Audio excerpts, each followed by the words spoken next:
Well, you're about to get a lot more than you bargained for in today's broadcast because today it all went down in the halls of Congress, and it went down this morning. What am I talking about? Well, I'm talking about Congress holding their transparency and witness protection hearing for UAPs, which I like to call UFOs, what we have called them for years anyhow. But anyway, what you're about to hear in this video report is witnesses who have personally seen UFOs and UAPs.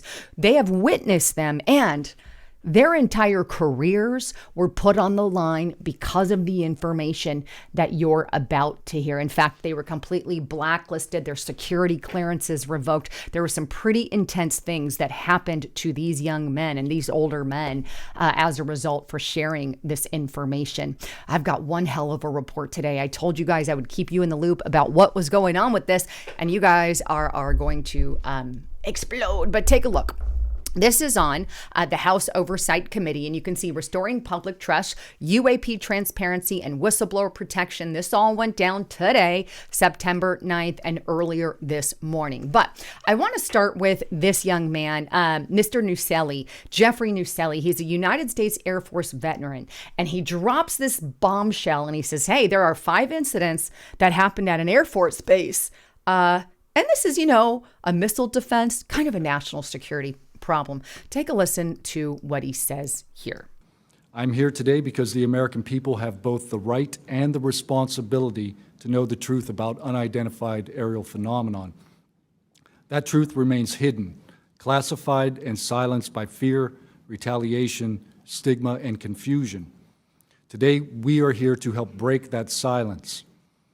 Between 2003 and 2005, 5 UAP incidents occurred at Vandenberg Air Force Base, home to the National Missile Defense Project, a top national security priority. 5 events in an area that we have national security concerns. That's astonishing. And I do believe that we, the American people, have every right to know what the hell is going on in our skies. But before I dive into that, I got to give a quick shout out to my sponsor at Noble Gold Investments. Look, if you've built up $100,000 or more in investments, do you really want all of that money tied up in, say, the stock market? Well, bankers and billionaires do not do that. That's why bankers and billionaires and people who are really succeeding are getting their hands on tangible things like gold and silver. And with Noble Gold Investments, you can get your hands on tangible gold or silver as well. Right now, in order to do that, you can give them a call today at 1-877-646-5347. And one of their no-hassle specialists can help you own that real tangible gold that they can ship directly to your doorstep, by the way. And don't forget to mention my name, because right now they are giving away this 10-ounce silver flag bar and even a 1 silver American Eagle proof coin for any new qualified accounts, either IRA or even cash purchases. So don't forget to mention my name. If you want to, you can also go to lisahavengold.com, fill out this information, click email me my wealth kit, and they'll send you that protection wealth kit for free. By the way, there's always a risk to investing. There is never a guarantee. If you want more information, hit that more button or click the link in the description box below. All right. So with that, considering what Jeffrey just dropped in this hearing about the 5 events, I want you to hear specifically some of the encounters that he talked about. Take a listen to what he says here. I personally witnessed one of these events and investigated others as they occurred. 6 other service members have provided me with the information that I will share with you today. The incursions began on October 14, 2003, when Boeing contractors reported a massive glowing red square silently hovering over 2 missile defense sites. After several minutes, it drifted further east onto the base and vanished over the hills. This event, now known as the Vandenberg Red Square, was referenced by Representative Luna at the first hearing on this topic. Official Air Force records of this event are in possession by Aero and the FBI. Later that night, while I was on duty, security guards at a critical launch site reported a bright, fast-moving object over the ocean. I responded to the incident. Chaos ensued over the radio as the object approached rapidly. I heard my friends screaming, "It's coming right at us, it's coming right for us, and now it's right here." Moments later, I heard them say that it had shot off and was gone. When I arrived on scene, I talked to 5 shaken witnesses who described a massive triangular craft larger than a football field that hovered silently for about 45 seconds over their entry control point before shooting away at impossible speed. About a week later, another patrol reported a light over the ocean, behaving erratically. Believing it might be an unannounced aircraft, they declared an emergency, and an armed response force responded. Before the forces could arrive, the object descended and either landed or hovered on our flight line, and then took off again at impossible speed. The witnesses to this event were threatened and intimidated afterward. They were told to keep quiet and think about what they were reporting. So shut your mouth, don't say a word. Why would anyone want to do that? Well, very easily, because they don't want the public to know that these things exist. And here's the kicker. It's all happening in and around these military bases. Why are they even being allowed, first and foremost, and why aren't they immediately being shot down or some kind of action being taken? Now, he has his own personal encounter that he shares here. Take a listen. And then I had my own encounter, again in 2005. I was off duty, sitting in my backyard with 2 other police officers when we noticed what first appeared to be a satellite in orbit, but it wasn't acting like a satellite. The light was strange, it was pulsing, and then it started to maneuver. It dropped in elevation. At times it would vanish from view and reappear in a different location in the sky, and eventually it reappeared 200 feet over my house. It was a 30-foot diameter sphere of light. My friends and I watched it for a moment, and then it gently accelerated and traveled up and disappeared into the stars. 30-foot diameter thing of light. That is massive. This isn't anything that small, right? And what you're going to see towards the end of this video, right? I've got a clip here of these witnesses, one of them admitting that this technology doesn't exist anywhere, at least that we know of. But anyway, the second whistleblower who came out was Chief Alexandro Wiggins, right? He is a UAP witness, and he is also an active U.S. Navy personnel as well. But here he gives his personal account of what happened. Take a listen. What I observed and what our crew recorded was not consistent with conventional aircraft or drones as they appear on our system. A self-luminous tic-tac-shaped object emerged from the ocean before linking up with 3 other similar objects. The 4 then disappeared simultaneously with a high synchronized, near instantaneous acceleration. I observed no sonic boom and no conventional propulsion signatures. No exhaust plume, no control surface articulation on the Sapphire image system. Shortly after the synchronized departure, radar tracks dropped. These observations were multi-sensor and recorded inside of ICC-1 with time location overlay visible in our source frames that have been made public by journalists. Now, I believe he is the one that witnessed that TikTok video. He was one of the first-hand accounts on that. But again, it is not consistent with conventional aircraft or drones.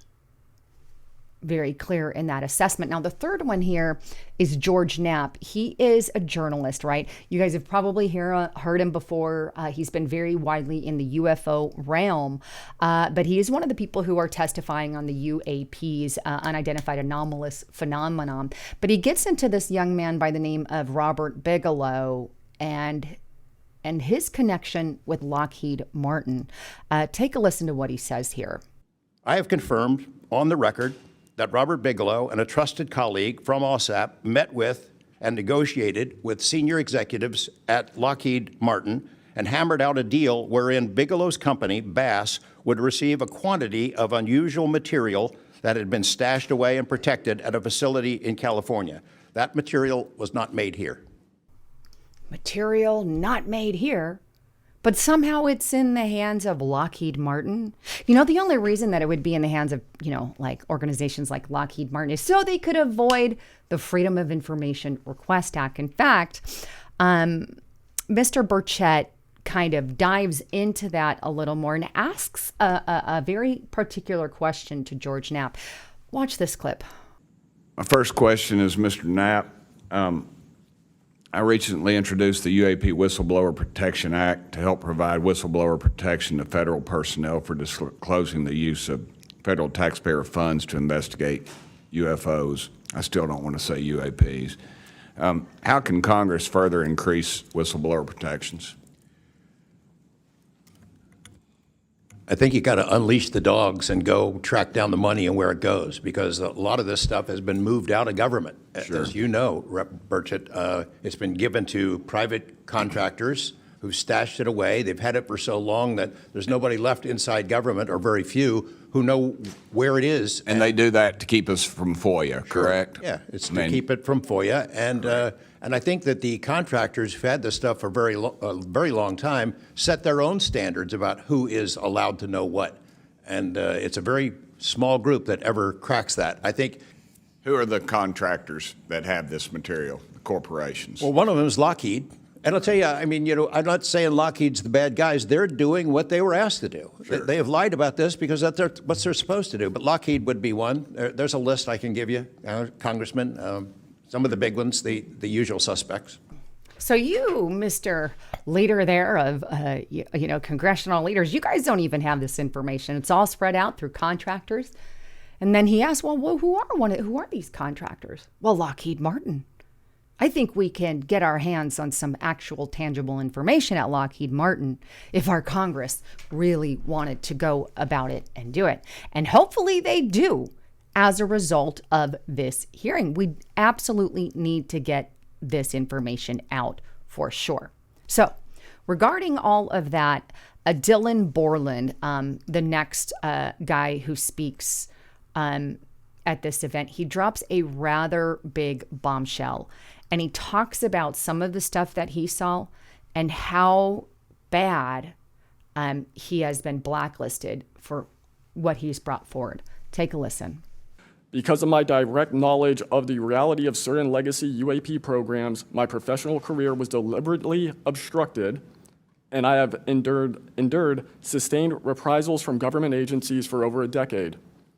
From 2011 to 2013, I was stationed at Langley Air Force Base, Virginia, conducting 24-hour operations via manned and unmanned aerial vehicles for Special Operations Forces in the global war on terror.